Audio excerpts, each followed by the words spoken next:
Hi everybody, good morning. It's Adria here with So You Want to Write a Novel. And it's Friday, so we're going to get right to it. Good morning from Sky. We just got back from a hike, so he's blottoed. It's really warm here. It's like suddenly spring here in the northeast. Anyway, up he goes to his little perch, which truth be told, I don't really love that he gets on the couch like that, but I love him so much that I just don't care, I guess.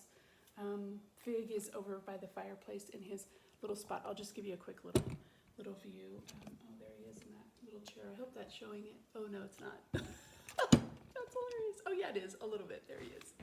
Oh, that was probably a really bad idea. Sorry. Okay, back to it. All right, so today we're gonna, because it's near the weekend, I wanna give you guys a few things to really think about for the weekend on your novel, whether that novel be a real novel or the novel of your mind and for your life. Either is great, both are great. I don't think there's much difference. Anyway, so one thing that's incredibly insightful into your character is to start making some lists of what their likes and their dislikes are. Interestingly, we actually do a lot more of what we don't like than what we do like.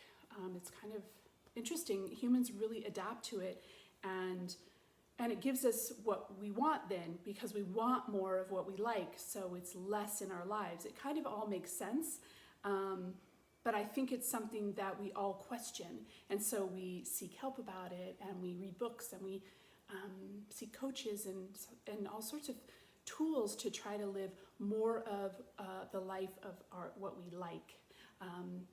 So anyway, it's really interesting as you start to write your likes and dislikes, and what you see is that it gives way to those habits and rituals and practices of our lives and the routines that we have in our lives. It's so interesting because we have these routines in our life, and some of the routines are things that we don't like. That could be our work life, or it could be working out.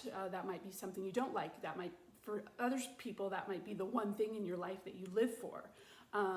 Eating food might be something that's torturous to you, but to other people that might be something that's a bright spot in your day. So it's really an interesting thing that our likes and dislikes drive the habits and rituals of our lives. So you want to get 4 or 5 pages going in your notebook that for your likes, for your characters, the main characters' likes, dislikes, and then habits and routines. And you want to write, sort of morning routines, eating routines, night routines, insomnia routines, routines they have your main character has with certain family members, because if there are certain habits that we have, likes, dislikes, so we like talking to a family member, so that is a routine that fills us with so much love and gratitude and wonderment.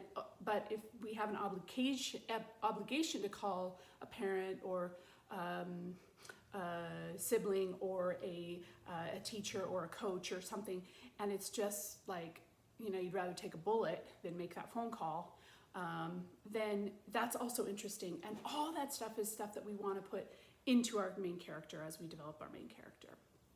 So I'll give you a little bit of Grace Chadwick's. What I do when I do it, I just let it flow. And my routine that I do best is I'm most creative early in the morning, and I'm most creative when it comes to new programs, new novels, new anything.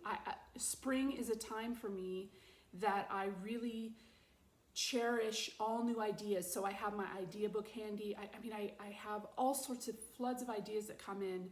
And then once I hit summer, then I want to actually have a routine of writing. So I'm hoping to get us to the point that, like for the Grace Chadwick story, that by the time we hit summer, I have a daily writing ritual.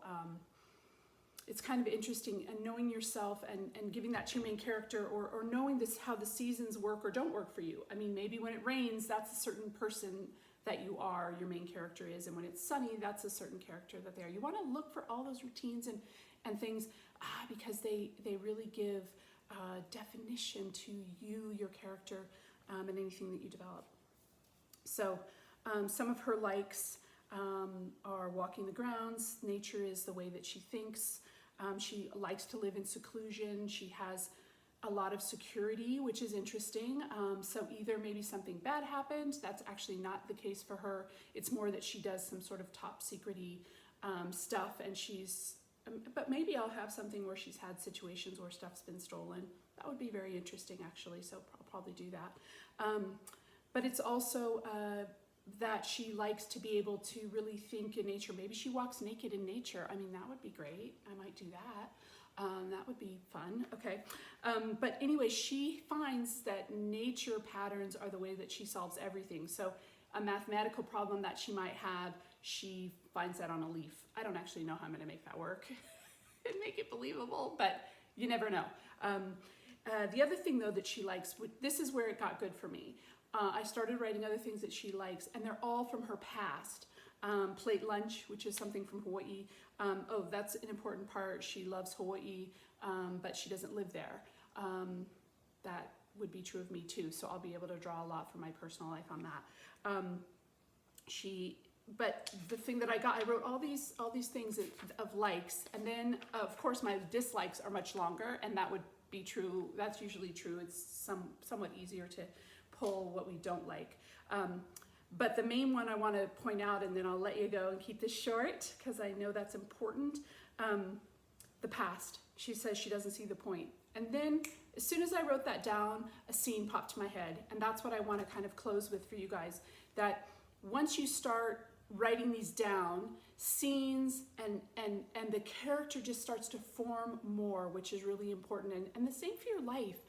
Like if you're doing this for your life, to write down what you like and dislike, especially kind of now, like as we're all our routine has gone, up in flames.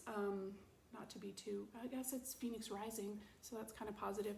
But, we're all knowing now what we like and don't like as we absolutely are forming new routines and new habits in our life is a really important thing. And so what happened when I wrote that down is that I realized, that's a way to connect her and challenge her with this new love interest that she'll have. I'm not sure how love is going to play in the story. I don't think it's going to be a straight love story, but I'm not positive yet because I'm kind of intrigued by that. But I like them being on some sort of a mission together, from all my stories that I've really liked, and like I like Foul Play, the movie. I liked that one with Sybil Shepherd and Bruce Willis, Moonlighting. I like Castle. I like where they have this love thing going, but they're on these adventures or missions or solving crimes. Anyway, she says memories hold us back and they're unreliable. Two things that somebody that studies patterns would not like. And he says, memories show us our life, how far we've come, what matters most, and what's worth holding on to. And then from there, I had another epiphany about them actually being connected in their youth in Hawaii, which I thought was really cool, and a whole bunch more flowed out from there. So I'll let you go with that. Please take time to write down your likes and your dislikes of your character, your main character, or yourself, whichever you prefer, and some of their habits and routines. And gosh, thank you for being here. I really cannot thank you enough for supporting me and joining me in this journey and being in this life together. I mean, that's just, it's amazing. And I really appreciate each and every one of you. Thank you, and we'll see you later. Bye.